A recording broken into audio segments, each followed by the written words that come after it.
Friends, नमस्ते। कैसे हैं आप सभी? मैं मासूदा परवीन एक बार फिर से हाजिर हूँ आप सभी के बीच आपके अपने गणेशा स्टडी कंसेप्ट पर।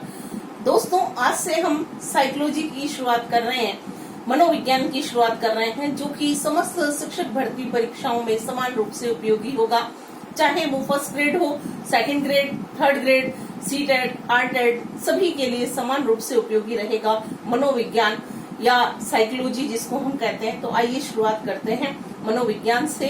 इसी के अंतर्गत हम फिर पढ़ेंगे शिक्षा मनोविज्ञान। तो शुरुआत करते हैं मनोविज्ञान। तो दोस्तों, आज का टॉपिक है मनोविज्ञान, जिसको इंग्लिश में हम क्या कहते हैं? साइकोलॉजी कहते हैं।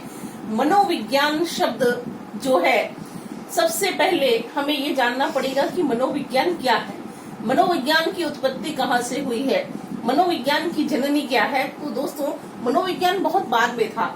सबसे पहले हम एक विषय की बात करते हैं जिसका नाम क्या है? दर्शन शास्त्र। मनोविज्ञान की उत्पत्ति कहाँ से होती है? दर्शन शास्त्र से होती है।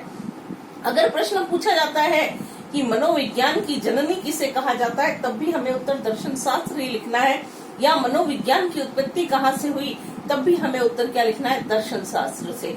तो आइए थोड़ा सा दर्शन शास्त्र के बारे में आपको बताती हूँ, फिर हम मनोविज्ञान के बारे में पढ़ते हैं। तो दर्शन शास्त्र क्या है? दर्शन शास्त्र जिसको हम क्या कहते हैं? फिलोसफी इंग्लिश में। दर्शन शास्त्र एक ऐसा विषय जहाँ पर जिसके अंतर्गत आत्मा, परमात्मा और किसका अध्ययन किया जाता है? आत्मा, परमात्मा और ब्रह्म का अध्ययन किया जाता है। वह विषय कौन सा है? दर्शन शास्त्र। यानी पहले मनोविज्ञान एक स्वतंत्र विषय नहीं था, दर्शन शास्त्र से ही इसकी उत्पत्ति हुई है। और इसकी उत्पत्ति जब होती है दर्शन शास्त्र से, तो ये कंसेप्ट कौन लेकर आते हैं? तो हम कहते हैं मनोविज्ञान का जनक कौन था? अरस्तु। अरस्तु एक नया कंसेप्ट लेकर हमारे सामने आते हैं। उन्होंने क्या कहा? आत्मा, परमात्मा और ब्रह्म का अध्ययन करने की आवश्यकता नहीं है। हमें किसका अध्ययन करना है? सिर्फ और सिर्फ आत्मा का अध्ययन करना है। और आत्मा का अध्ययन क्यों करना है? क्योंकि उन्होंने क्या कहा कि मानव शरीर में सबसे इम्पोर्टेंट चीज क्या है? आत्मा। किसके अनुसार? अरस्तु के अनुसार मानव के शरीर में सबसे इम्पोर्टेंट चीज या प्रमुख स्थान किसका था? आत्मा का था। इसलिए मानव के व्यवहार का अध्ययन करना है तो हमें किसका अध्ययन करना पड़ेगा? आत्मा का अध्ययन करना पड़ेगा। ऐसा कौन कह रहे हैं? अरस्तु। इसलिए अरस्तु को क्या कहा जाता है? मनोविज्ञान का जनक। देखिए, दो प्रश्न आपके सामने आ गए हैं। एक तो मनोविज्ञान की जननी किसे कहा जाता है, तब आप उत्तर लिखेंगे मनोविज्ञान की जननी तो है दर्शन शास्त्र। या मनोविज्ञान की उत्पत्ति कहाँ से होती है, तो भी हमें क्या लिखना है? दर्शन शास्त्र। दर्शन शास्त्र में ही एक कंसेप्ट लेकर आते हैं। कौन? अरस्तु। और अरस्तु को क्या कहा जाता है? मनोविज्ञान का जनक कहा जाता है। अरस्तु के अनुसार इसमें इम्पोर्टेंट चीज क्या है? आत्मा। और जो नया एक जो है कंसेप्ट हमारे सामने आता है, वह रहता है आत्मा का विज्ञान या अंतःकरण का विज्ञान, जिससे बाद में जाकर क्या नाम दिया गया? शिक्षा मनोविज्ञान का नाम दिया गया। ठीक है, तो अब हम सबसे पहले पढ़ेंगे शिक्षा मनोविज्ञान के अंतर्गत या साइकोलॉजी के अंतर्गत हम अरस्तु ने जो पहला नाम दिया था अंतःकरण का विज्ञान, या इसे क्या नाम दिया था? आत्मा का विज्ञान। तो देखिए, मनोविज्ञान को सबसे पहले क्या नाम दिया गया था? आत्मा का विज्ञान। अब आत्मा का विज्ञान किसे कहा जाता है? मनोविज्ञान को कहा जाता था, क्योंकि मनोविज्ञान एक स्वतंत्र विषय नहीं था। आप आत्मा लिख सकते हैं, अंतःकरण का विज्ञान भी पूछा जाएगा तो सेम ही रहेगा। ये सिद्धांत हमारे सामने कौन लेकर आते हैं? अरस्तु लेकर आते हैं। अरस्तु इसको लेकर आते हैं और इनके समर्थक हमारे सामने रहते हैं। दोस्तों, अगर आप पढ़ेंगे तो एक था डेकार्टे, रुडोल्फ गाइकिल, ये भी रहेंगे इस मत के समर्थक। फिर प्लेटो, ये लोग जो हैं, इन्होंने क्या किया है? अरस्तु का समर्थन किया। और इन लोगों ने ये कहा कि मानव शरीर में प्रमुख स्थान किसका है? आत्मा का। जब हम मर जाते हैं, आत्मा निकल जाती है, सब कुछ खत्म हो जाता है, इसलिए किसका अध्ययन करो? आत्मा का अध्ययन करो। ऐसा कौन कहते हैं? अरस्तु। अरस्तु ने क्या कहा कि मानव की समस्त इंद्रियां क्या करती हैं? मैसेज ले जाकर किसको देती हैं? आत्मा को देती हैं। इसलिए प्रमुख स्थान किसका है? आत्मा का। और ये कहने वाले कौन थे? अरस्तु। इनके समर्थक हैं डेकार्टे, रुडोल्फ गाइकिल, प्लेटो और एक बंदा आता है गैरेट। ये सभी लोग हैं। डेकार्टे की यदि बात करते हैं तो डेकार्टे साहब ने तो यहाँ तक कह दिया कि आत्मा जो क्या है, मानव शरीर में जो बहने वाला खून है वही क्या है, आत्मा है। हमारा खून ही हमारी आत्मा है, ऐसा कौन कह रहे हैं, डेकार्टे कहते हैं। अब एक व्यक्ति है जिसका नाम है गैरेट। अब देखिए गैरेट की बात हम करते हैं तो गैरेट जो है, गैरेट ने क्या कहा था, गैरेट बता रहे हैं, ध्यान से सुनिएगा।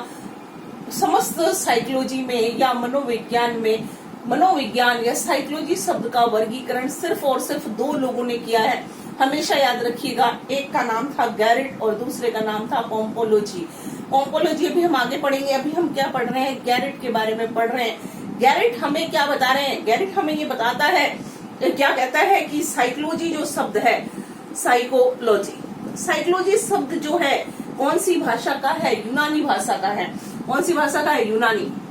आप इसे ग्रीस लिख सकते हैं, ग्रीक लिख सकते हैं। साइकोलॉजी यूनानी भाषा का शब्द है जो दो शब्दों के मेल से बना है और बता रहे हैं इसका मतलब कौन, गैरेट। अब देखिए साइकोलॉजी शब्द कौन सी भाषा का है दोस्तों, ये है आपके यूनानी भाषा का।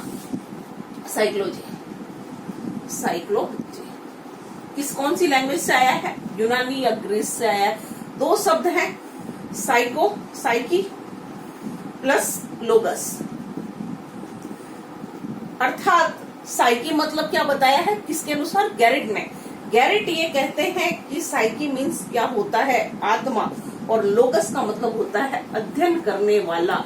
तो गैरेट साहब के अनुसार आत्मा का अध्ययन करने वाला विषय कौन सा है, तो वो विषय कौन सा रहेगा, साइकोलॉजी रहेगा।